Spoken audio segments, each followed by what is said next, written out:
Hi, can you please introduce yourself? Myself, Hemraj Kalra. I'm a senior security engineer here and having the more than 10 years of experience in the industry across the multiple security domains and technology. I'll ask you a couple of questions related to cybersecurity. So just get ready for it. Sure. In one line, what makes a great SOC analyst? The person should have curiosity to learn, having some strong analytical mindset, which basically help the guy to detect and mitigate the security risk, and also he should have quick decisions making skills. How do you decide if an alert is a real or just a noise? You have to correlate the events and validate the indicator of compromises and check those IOCs across the threat intel portal for the legitimacy. What is the fastest way to spot a breach in progress? You have to monitor unusual behaviors across your environment by correlating the events. You will get a pattern of it and you can relate those patterns with your threat intel. So it will help you to identify the breach is happening or not.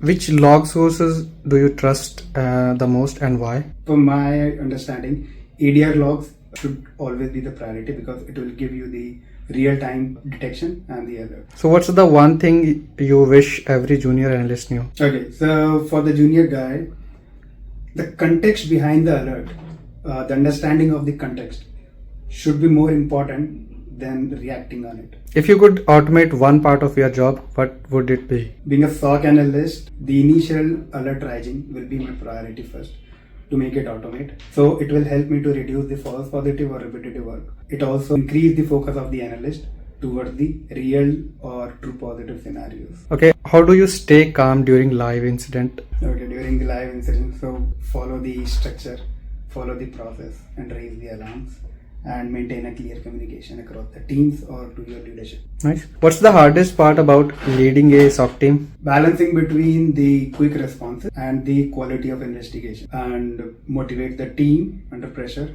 and continuous learning. If you only had 10 minutes to respond to a ransomware alert, what's your move? Okay, if it's a ransomware, then the first thing is to contain the machines, whatever the machines or the host are affected, and then start investigate and follow the procedure. In short, we say containment first and analysis later. Okay, nice.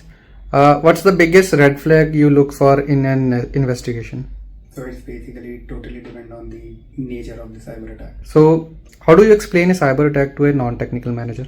With the example, consider your home as an organizational infrastructure, network infra, and replace the security guard with the SOC analyst. And I'll say a threat actor here is in security, replace the malwares or the viruses to the thief. So basically at the end, you have to save your home with the thief so that he will not enter to your home from the weakest point of your entry or exit point.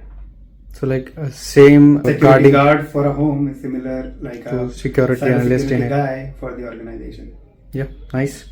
What's the one skill that separates a senior SOC analyst from a junior one? Ability to connect the dots, connect the events and the correlations of any triggered alert instead of focusing on the resolving of the alert which is generated via any of the security tool.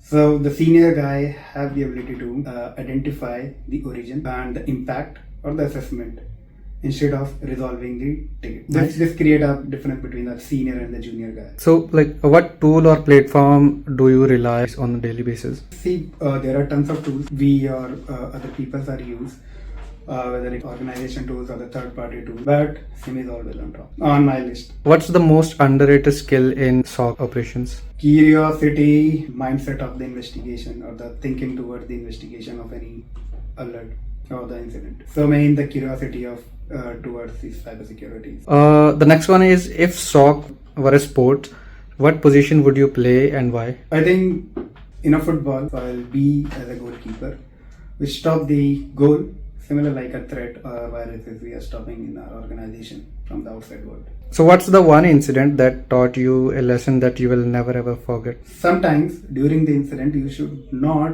wait or follow the SOPs. Take action based on your experience and the instinct that I was saying at that moment. So don't wait for any standard procedure, follow the procedure or follow the instruction from the leadership or the other teams. Just if use you have your the power, use your instinct and take the action immediately. The main point is use your own Delay intelligence. should not be there, which I learned sometimes, because if there is an incident, the people are waiting for the approval whether we should contain it or not. But if your mind is saying it should contain, go ahead.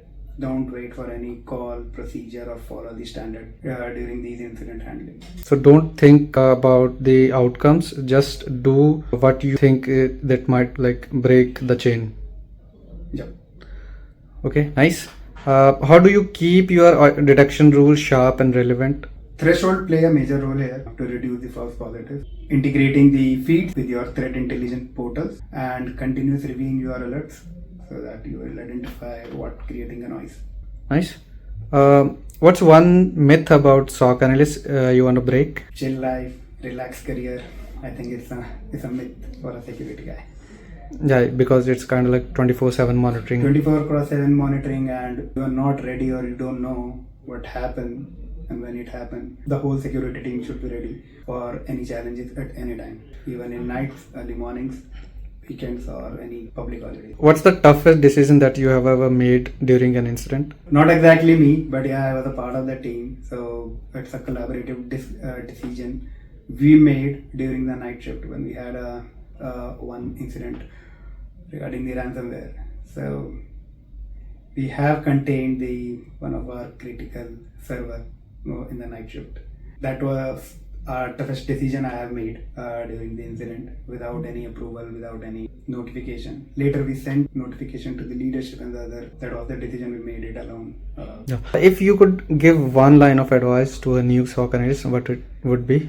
Be vigilant, keep themselves updated and motivated, and Yeah, thank you for your interest, and thank you for having a time. If you guys have any question, please let me know in the comment. sure.